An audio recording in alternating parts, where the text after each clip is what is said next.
not much a supply up though. So certainly going to be working on possibly decreasing the loss of manpower, the upkeep that is. And we see a motor pool up, or being set up. Riflemen moving in force to the east, flanking maneuver while I'm moving towards the west, clearing out the mine via the use of my Kettenkrad. The Kettenkrad being the Panzer Elite's primary mine detection vehicle, along with the Schwimmwagen. Panzer Grenadiers can, with an upgrade, also become effective at this, so keep this in mind. Riflemen for some reason halting up there, and the other team not really moving up. Not entirely sure why. Perhaps hoping to keep them as a counter-attack reserve when I move in, and with my forces I can't say. Certainly a much more defensive position, so that's not bad. Half-track moving in, and there we go, the Panzer IV F1 support tank. And you might be wondering, why do I call it the Panzer IV F1? Well, that's because that's the latest variant, which had the stubby 75mm gun, the low velocity variant. But why F1? Because the F2 variant were the same tank which had received the long velocity, the high velocity gun, the longer one, the longer gun. That one was also, for example, used in North Africa a bit more. I do believe that some parts of the 116th Panzer Division were equipped with these, but although I can't quite vouch for this, so don't take my word on it.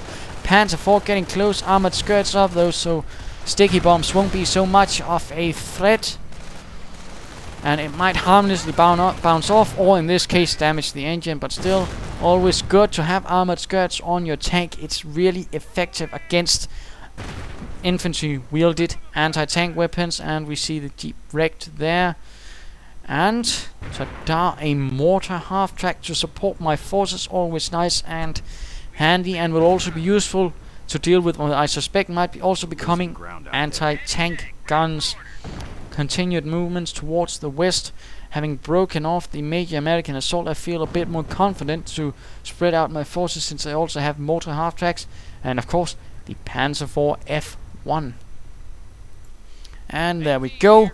Anti-tank gun slowly inching forwards, albeit no support, and we see the engineer teams hanging out right here. For what purposes I can't say.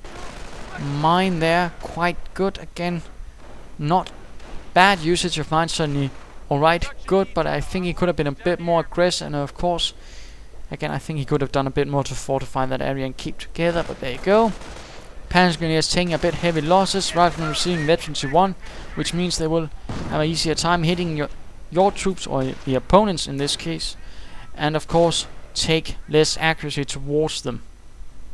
So a general nice buff to them, and of course with the BAR that of course means it also gets more accurate. All of these veterancy bonuses applies to all weapons wielded by them, so if they catch a Panzerschreck, that also becomes more accurate. If they pick up an LMG-42, also becomes more accurate, and so on. Keep that in mind. Mortar half-track getting a bit too close, not entirely sure what happened there.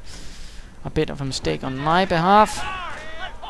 The forces of wingforce, the 1st Infantry Division, are having a bit of trouble with the 17th SS. The 17th SS having a bit of a nice time catching them out in the open and doing their best to hold them back. Mortar rounds landing, and looks like the Americans are gathering up for a large assault here. 3 infantry teams, all BAR equipped, some with Veterans 1, although it looks like these riflemen are taking heavy losses. And what is this? I'm moving through the center. The Panzer IV, as I may have spotted, in fact something's moving through here. Anti-tank gun opening fire, but moving forward, since I know it won't be following. And we see another rifleman team being recuperated from these 2 medic bunkers. So far 2 rifleman teams from these 2 medic bunkers. Certainly a good cost, and certainly minimizing the actual rate of attrition. So certainly good there as well.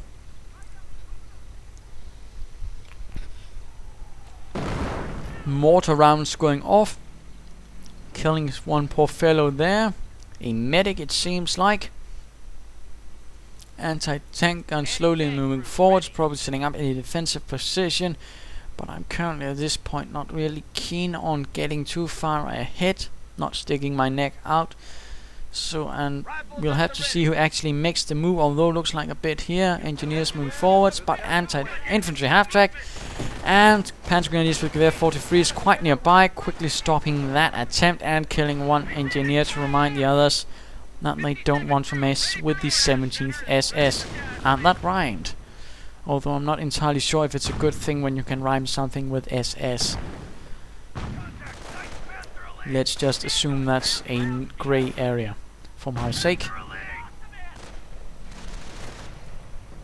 And me having set down telemines, as I for some reason also suspected that he might actually be going for tanks. That's also something that can actually happen, but there you go, he's gone for motor pool, and of course this means I've gone for tank hunter, and good lord, I have the Hetzer ready to be called in again, in the suspicion that he might be calling in some heavy armored forces.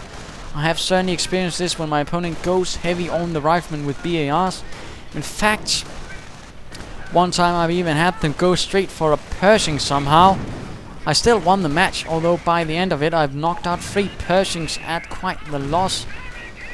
It was certainly quite interesting, and after that most armor rushes don't really hold up any sort of fear to me, since they're not Pershings. Anti-tank gun left behind, infantry moving in, riflemen though quick to move in and provide cover for it though. Will the anti-tank gun quickly get out of there, or will it be the Panzer Grenadiers heavily wounded, although with veterancy? Increased squad sizes as well, meaning now my Panzer Grenadier squad teams are full-size teams.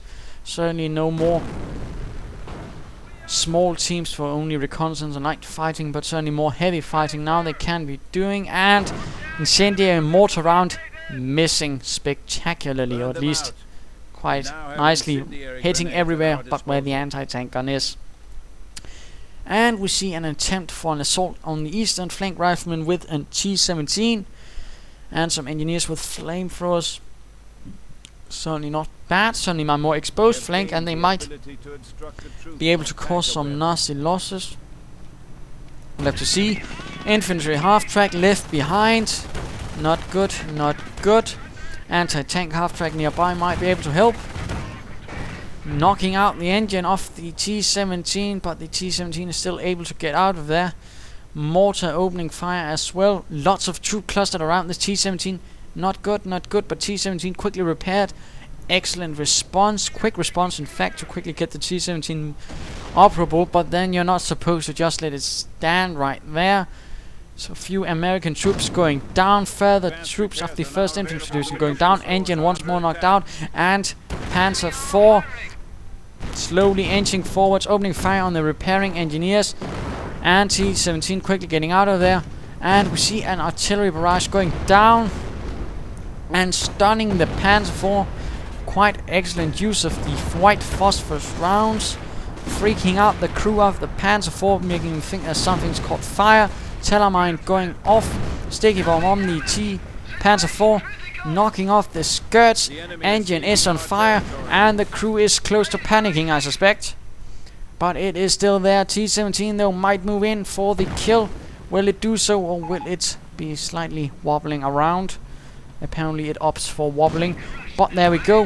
Heads are moving in and will open fire on the T-17. Mind you, the Hetzer tank wasn't actually available in Normandy. It only arrived on the Western Front by the time of the bulge around there. I do believe some might actually have been there during Market Garden actually, but no Normandy. There were Jagdpanzer Force, there were Stugs, there were a lot of other things like Jagdpanzers, but no Hetzers. So I'm afraid we'll have to be a bit ahistorical there, but I suppose you could always imagine it as a Stug, since currently the Stug currently acts as not an assault gun but a tank destroyer, much to my chagrin.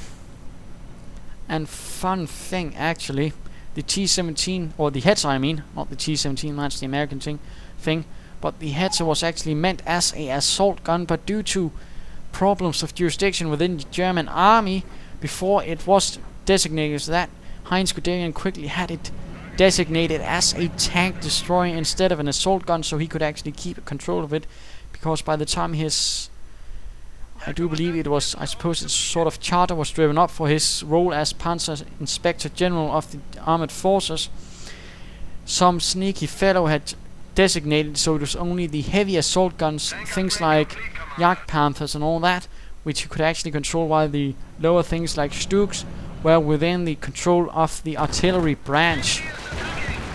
That's a longer story, but there you go. The T7, the heads are not just a tank destroyer, but was actually meant as an assault gun, and in fact was used as an assault gun by the Hungarians, for example, who fought on the side of the Axis actually until almost the bitter end. But again, currently tank destroyer, and we'll just imagine it as a Stug, I suppose, just for the fun of it, to support the 17th SS, and the 17th SS in fact had a Stug Abteilung. It was meant to have a Panzer regiment, but because it couldn't really get those, it had to go with Stugs as a replacement Panzer, which was not uncommon since the Stug was used as a lot of things in terms of replacements. Panzer IV opening fire on these riflemen. In fact, we do have a slightly larger engagement again, so I'll have to cool down on the history lessons.